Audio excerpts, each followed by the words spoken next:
नमस्कार दोस्तों, मैं आचार्य भरतलाल आपके अपने इस YouTube चैनल में आपका स्वागत करता हूं। मित्रों, आज हम लगन कुंडली के नवम भाव के बारे में जानते हैं। मित्रों, लगन कुंडली का जो ये नौवां भाव है, इसको हम भाग्य भाव बोलते हैं।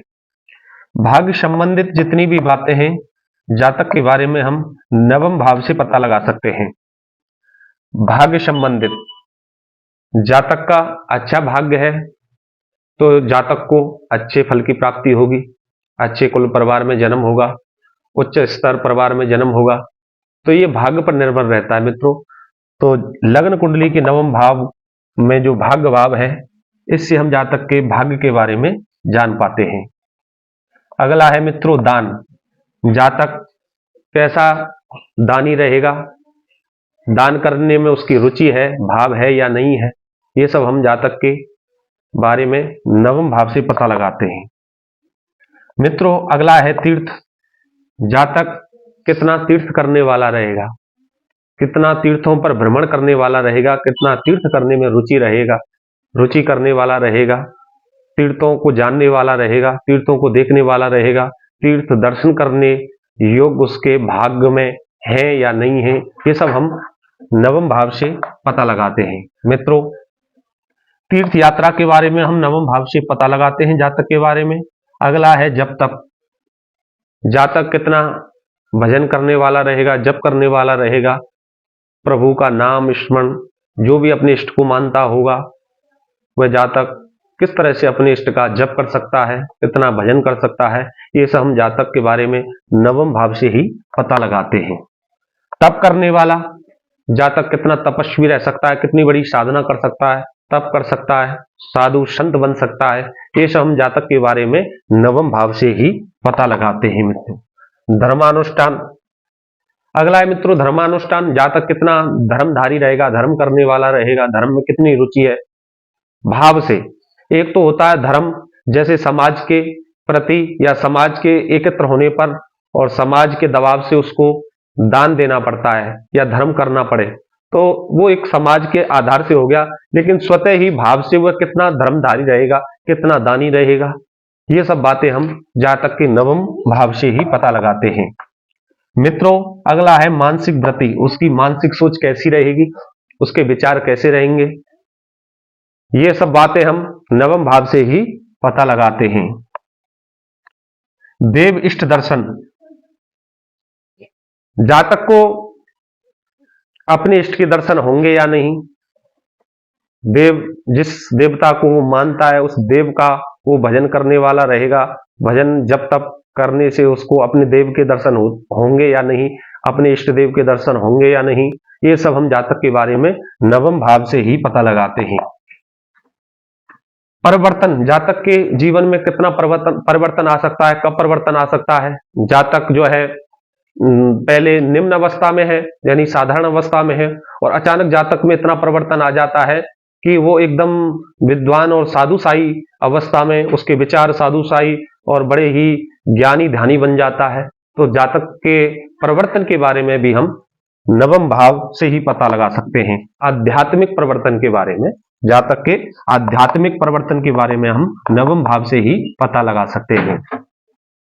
अगला है मित्रों स्नेह। स्नेह, जातक कितना स्नेह करने वाला रहेगा, प्रेम करने वाला रहेगा। जातक जब तक भजन साधन करने वाला रहेगा तो निश्चय ही उसको दुराचार और कपट से दूर होगा, तभी वो ये भक्ति मार्ग को अपनाएगा, ज्ञान मार्ग को अपनाएगा।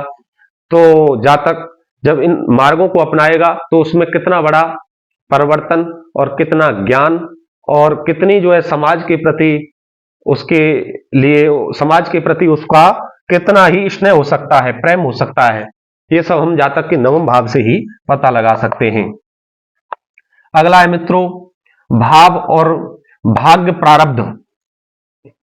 उसका भाव कैसा रहेगा, दानशील रहेगा, लोगों के समस्याओं को हल करने में रहेगा, समाज से जुड़ी हुई समस्याओं को हल करने में रहेगा, निस्वार्थ सेवा करने का भाव रहेगा या नहीं रहेगा, या स्वार्थ प्रति सेवा करेगा या निस्वार्थ सेवा करेगा सामाजिक समाज में। तो ये सब बातें हम जातक के बारे में नवम भाव से ही मित्रों पता लगा सकते हैं। भाग्य प्रारब्ध, उसका भाग्य प्रारब्ध कैसा है। अगर भाग्य प्रारब्ध अच्छा है तो मित्रों उसको अवश्य ही अचानक ही अच्छे अच्छे फल उसको प्राप्त होंगे, अच्छे रास्ते, अच्छे मित्र, अच्छी संगति, और अच्छा, सबसे अच्छा होता है गुरु। जातक को गुरु अच्छा प्राप्त हो जाए तो निश्चय ही जातक का जीवन सुधर जाता है। कोई भी जीव हो, अगर अच्छे गुरु की प्राप्ति हो जाती है तो वो ज्ञानवान, ध्यानवान और बड़ा ही वो उन्नतशील हो जाता है। तो अच्छे गुरु की प्राप्ति होना ही जातक का कल्याण का कारक है। तो इसलिए मित्रों,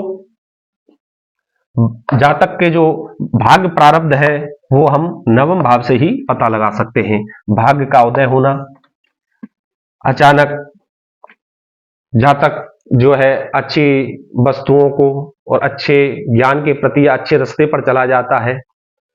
जातक कुछ समय पहले अनेकों अनेक बुरे रास्तों से गुजर रहा था या बुरी संगत में जा रहा था, लेकिन अचानक इतना परिवर्तन आ गया कि वो सत्पुरुषों के पास बैठने लगा, अच्छे लोगों के पास बैठने लगा, अच्छे मित्रों के पास बैठने लगा, अच्छी संगति करने लगा। अचानक इतना परिवर्तन देखने को मिलता है।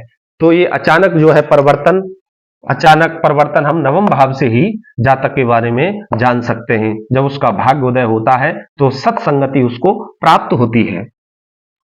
और जातक के पुत्र और पौत्र के बारे में भी हम नवम भाव से ही पता लगा सकते हैं।